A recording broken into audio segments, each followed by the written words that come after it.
Hello to everybody. I'm here with the next video of the topic real number. And as in the last video, we practiced many questions.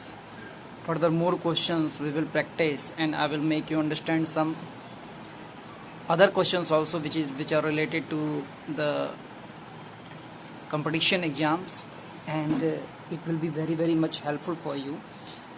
Okay, in this video we will touch the questions related to class 10th board exams also.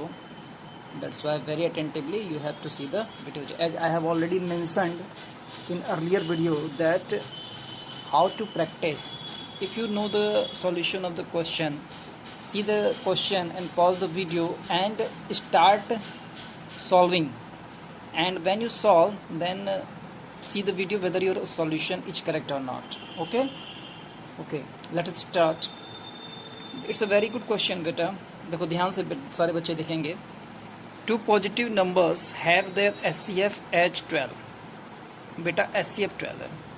And their product is 6336. Choose the number of pairs possible for each. बहुत अच्छा question है बेटा. ये आपके 10th में generally इस type के question कभी कदार पूछे जाते हैं. ये आपके कंपटीशन पॉइंट ऑफ व्यू से बहुत अच्छा क्वेश्चन है. बहुत ध्यान से देखिएगा. देखिए कह रहा है कि दो पॉजिटिव नंबर्स हैं जिनके SCF हमारे 12 हैं.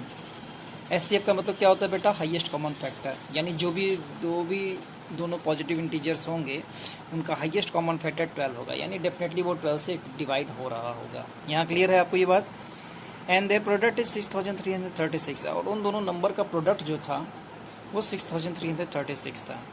और हम लोगों को पॉसिबल नंबर्स निकालने के पेयर्स निकालने हैं जो कि उनका प्रोडक्ट करने पे इतना है और 12 उन लोगों का SCF आ जाए. चलिए बहुत ध्यान से देखेंगे बेटा. तो बहुत ध्यान से. हाईएस्ट कॉमन फैक्टर में 12 है. तो देखिए इस टाइप के क्वेश्चन आपको कुछ नहीं करना है बेटा. हम लोग फर्स्ट नंबर मानते हैं. Let the first number equals to 12x. और सेकंड नंबर जो हम लोग मानेंगे बेटा वो हम लोग 12y मानेंगे. ठीक है. अब दोनों नंबर का SCF चाहो तुम निकालोगे तो 12 हो जाएगा. यहाँ पे एक चीज़ आपको याद रखनी है कि x और y जो हमारा है वो को प्राइम है. को प्राइम नंबर याद आ रहा होगा आप लोगों को. क्लास 5 में पढ़ा होगा. क्लास 5-6 में फिर से बता दो रहा हूँ. को प्राइम नंबर जनरली वो नंबर्स होते हैं जिनमें कोई भी कॉमन फैक्टर नहीं होता है. यानी 1 के अलावा कोई भी common factor. 1 is the only common factor. जैसे 2 और 3 हो गया तो दोनों में सिर्फ कॉमन फैक्टर 1 है. ठीक है, बात समझ में आ गई. चलिए अब हम लोग कंडीशन को फॉलो किया जाए कि दोनों नंबर हमारे का प्रोडक्ट 6336 है. तो हमने 12x और 12y को मल्टीप्लाई किया और 6336 के इक्वल. ये क्वेश्चन में दिया हुआ था बेटा. तो 12 जब 144x होता है. X Y equals to 6336. बिना मल्टीप्लाई किए भी उधर भेज सकते हैं हम लोग. X Y equal to 6336 upon 144. इसको कट किया जाए. 4 से काटेंगे बेटा. 4 3 जा 12, 4 6 जा 24, 4 15 जा 60 एंड 3 3 4 जा 32, 4 4 जा 16. ओके. सिमिलरली यहाँ काटा जाए 44 आ जाएगा बेटा. डायरेक्ट मैंने 30 से आप आराम से छोटे छोटे नंबर से भी इसको डिवाइड कर सकते हैं. यानी 44. यानी जो भी मेरे जो पेयर आएंगे दोनों नंबर्स का प्रोडक्ट 44 आना चाहिए. तो पहले चलिए 1 से स्टार्ट किया जाए. तो 1 से हमारा 44 टाइम्स आ जाएगा. पहला पेयर ये बन गया. 2 से हमारा कितने टाइम्स में आ जाएगा? 22 टाइम्स हो जाएगा. दूसरा पेयर ये बन गया. फिर हमारा 4 से आएगा 44, 11 टाइम आएगा. देखिए अब यहीं भी बच्चे गलती करते हैं. यहाँ पे हम लोगों ने को प्राइम नंबर माना था. यहाँ पे हमने को प्राइम नंबर. अब को प्राइम नंबर क्यों माना था? क्योंकि को प्राइम के अलावा कोई ऐसा नंबर मान लेंगे जिसमें कॉमन फैक्टर कुछ हो तो बेटा हमारा SCF 12 ना हो करके कुछ और हो जाएगा. जैसे मान लीजिए हमने 2 को प्राइम नंबर ना मान के 2 मान लिया. मान लीजिए 2 मान लीजिए, 4 मान लीजिए, x और y को मान लिया. तो 12 2 जा हो जाएगा और 12 4 जा और 2 एक और एक्स्ट्रा फैक्टर हो जाएगा. यानी हमारा SCF चेंज हो जाएगा. बट द क्वेश्चन में दिया क्या हुआ? SCF 12 है. ये बात क्लियर हो गई. तो अब यहाँ देखिए को प्राइम होना चाहिए. यानी कॉमन फैक्टर कुछ नहीं चाहिए. तो देखो ये वाला जो तुम्हारा ऑप्शन है बेटा इसमें 2 और 22 है. 2 और 22 है. तो हम ध्यान से जब देखते हैं तो ये को प्राइम नहीं है. यानी ये मेरा ऑप्शन क्या हो गया बेटा? गलत हो गया. तो ये और ये मेरा सही है. तो आपका करेक्ट ऑप्शन क्या होगा? 2. आई होप सो आपको ये अच्छे से समझ में आ गया होगा. ये बहुत अच्छा क्वेश्चन है. 10th बोर्ड के एग्जाम्स के हिसाब से भी और कंपटीशन के पॉइंट ऑफ व्यू से भी it's a very very good question. Okay, अब आते हैं बेटा, बहुत इंपॉर्टेंट चीज़ है, जैसे आप लोग आगे जो भी क्वेश्चंस पढ़ेंगे उसमें रिलेटेड बहुत चीज़ें, अच्छी चीज़ें।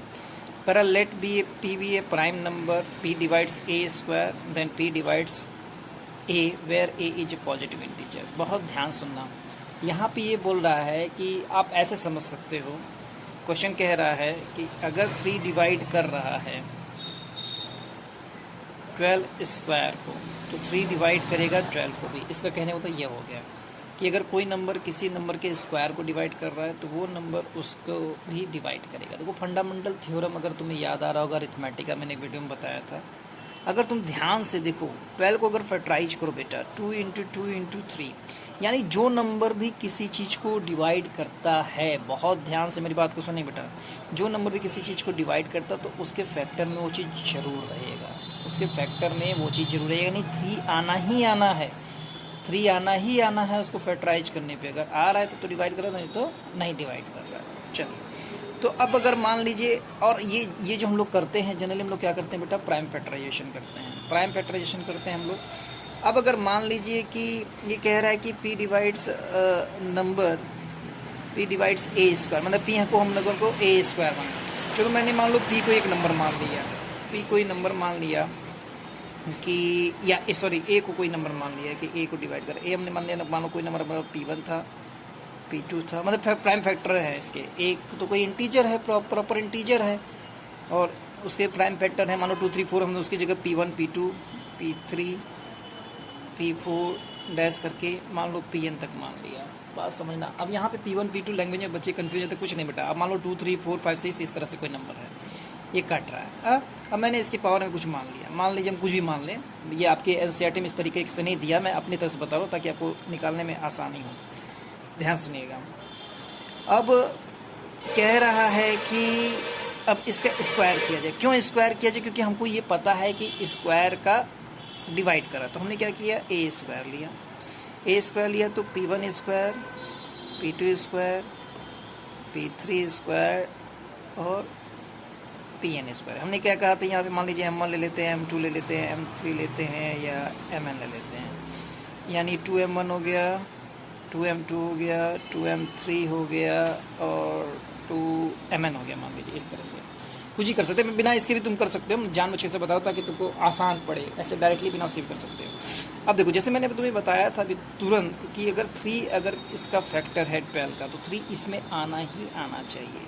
और क्वेश्चन में दिया है कि p हमारा a स्क्वायर को डिवाइड कर रहा है। अगर p a स्क्वायर को डिवाइड कर रहा है, p डिवाइड्स a स्क्वायर, ये दिया है, यानी ये p इसको भी डिवाइड करेगा बेटा, बहुत ध्यान समझिएगा, p हमारे इसको भी डिवाइड करेगा, p divides p1 2m into p2 2m2 m1 m2 p3 2m3 dash dash dash pn 2mn, इनको भी डिवाइड करेगा। अब अगर ये इसको डिवाइड कर रहा है, अब अगर ये इसको डिवाइड कर रहा है, तो जैसे 3 हमारा इसमें जरूर था, उसी तरह से p इसमें जरूर होगा, p इसमें जरूर होगा। माने यानी हमारा कहने का मतलब ये हो गया कि p1 2m1 p2 2m2,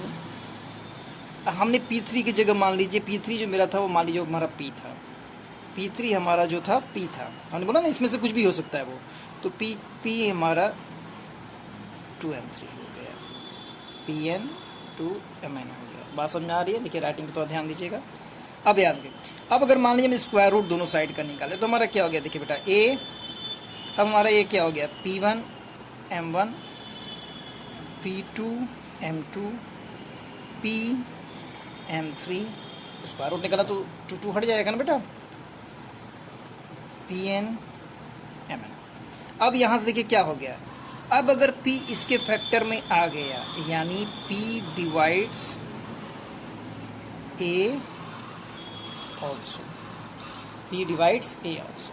I hope so ये चीज़ आपको बहुत अच्छे से समझ में आया होगा। अब यहाँ पे कंफ्यूज होने की ज़रूरत नहीं है, यहाँ पे बिल्कुल भी कंफ्यूज होने की ज़रूरत नहीं है। यहाँ पे मैं आपको अलग से बता दे रहा हूँ, ध्यान से देखेंगे बच्चे, जैसे हमने कहा कि ए को क्या माना था हमने, P1 into P2 into P3 dash dash dash Pn मान लिया। चलिए Pn मान लिया। अब ए स्क्वायर माना, ए स्क्वायर माना दोनों साइड का स्क्वायर हो जाएगा मेरा, P1 square P2 square P3 square Pn square, ये हो गया हमारा। अब जैसे मैंने बताया था कि अगर 3 12 को डिवाइड कर रहा है, यानी 12 का फैक्टराइजेशन करोगे बेटा तो 3 कहीं न कहीं आना ही आना है। तो सेम इसी तरह से अगर जैसे तुम्हारे क्वेश्चन में दिया है कि पी ए स्क्वायर को डिवाइड कर रहा है, P डिवाइड्स ए स्क्वायर, यानी P किसको हमारा डिवाइड कर रहा है, P1 स्क्वायर को, P2 स्क्वायर को, P3 स्क्वायर को भी डिवाइड करेगा बेटा। यानी P हमारा किसी की भी जगह पे हो सकता है, या कहीं न कहीं किसी न किसी की जगह होना चाहिए। मतलब P1 स्क्वायर है, P2 स्क्वायर है, P3 स्क्वायर है, Pn स्क्वायर है, यानी P हमारा इनमें से कहीं भी हो सकता है। यानी हमारा ये ऐसे लिख सकते, चलिए हमने मान लीजिए हमने P1 को ही मान लिया, P square P2 square P3 square और Pn स्क्वायर। अब इसका स्क्वायर रूट जब हम लोग निकालेंगे बेटा, जब when we take out the square root of this one, यानी हमारा ये ए स्क्वायर के इक्वल था।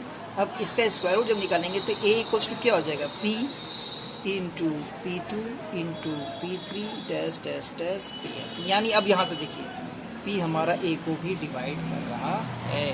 तो यहाँ पे याद रखना हो, जब इस तरह से पूछे कि any number divides the cube of something, तो उसके क्यूब रूट को भी डिवाइड करेगा। ये बहुत इंपॉर्टेंट चीज़ है, ये आपको ध्यान रखना है। आगे आपके जो क्वेश्चंस करेंगे हम लोग नेक्स्ट वीडियो में, इसमें ये आपको बहुत बहुत बहुत हेल्प करेगा। ओके बेटा, आप अच्छे से इसको प्रैक्टिस करिए। Bye everybody.